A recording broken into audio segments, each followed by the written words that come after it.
Hello, good morning. Magre-react lang ako dun sa sa live ni Miss Alona. Natutuwa ako sa kanya.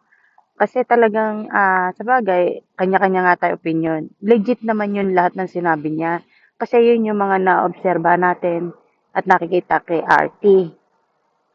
Totoo naman yun eh. Kahit ako, kaya nga lang, hindi ko nga lang talaga masabi na bulgaran or pero yun ang nakikita ko rin, yun ang obserbahan ko.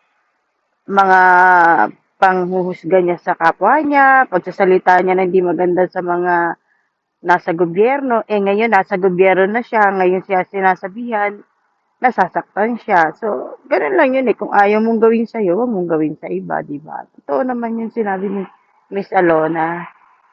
Kaya dapat si ate magbago na rin eh, na pananalita.